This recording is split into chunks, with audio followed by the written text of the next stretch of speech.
Deux pays étaient en guerre depuis de longues années. Un jour, le roi de l'un des pays annonça qu'il offrirait une extraordinaire récompense à celui qui parviendrait à rétablir la paix. Il aurait l'autorisation de pénétrer dans la salle des trésors royaux et de se servir à sa guise pendant 5 minutes. Un homme finit par réussir à mettre fin à la guerre. La date où il pourrait entrer au palais et recevoir la récompense promise fut bientôt fixée. Le jour prévu approchant, le roi fut pris de regret.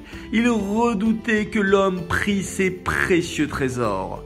Cependant, comme il ne pouvait pas revenir sur sa parole, il demanda à ses conseillers de trouver une solution. L'un d'eux proposa: « Majesté, j'ai une idée qui vous permettra d'éviter cette perte d'argent tout en honorant votre promesse. J'ai appris que notre homme est un mélomane. Au jour fixé, dissimulez votre meilleur orchestre dans la salle des trésors, ordonnez qu'à son entrée, on fasse entendre la plus belle des musiques. Je suis sûr que l'homme se laissera emporter par la mélodie et oubliera, au moins pendant quelques minutes, de s'emparer des trésors. Ainsi votre perte sera réduite. » Le roi trouva l'idée bonne et donna les ordres nécessaires. Quand l'homme entra dans la salle des trésors, il fut surpris d'entendre une mélodie enchanteresse. Il se tint immobile quelques secondes, puis se reprit immédiatement et s'approcha de l'or, de l'argent et des pierres précieuses.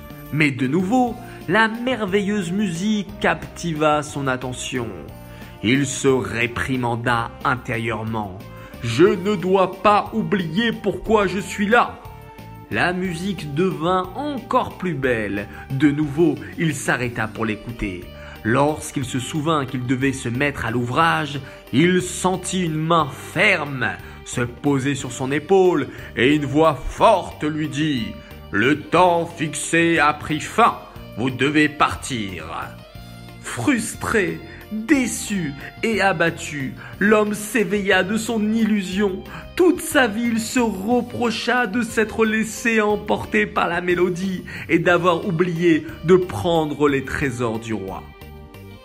Cette parabole nous explique le travail du mauvais penchant. Comparé à l'éternité du monde futur, nos années sur Terre ne représentent que quelques minutes. Le mauvais penchant désire empêcher l'homme de prendre les trésors, l'étude de la Torah et l'accomplissement des mitzvot qui sont récompensés par un bonheur suprême dans le monde futur. Ainsi, il fait entendre diverses mélodies tout au long de sa vie pour le détourner de sa mission. De temps en temps, l'homme se souvient du motif de sa venue sur Terre et désire faire preuve d'intelligence en s'emparant de la Torah et des mitzvot. Mais le mauvais penchant essaye constamment de se frayer un chemin dans son cœur pour l'en détourner. À nous d'en être conscients et de ne pas commettre l'erreur qu'a fait l'homme de la parabole et de combattre constamment notre Yetzer Hara avec nos armes que sont l'étude de la Torah et l'accomplissement des mitzvot.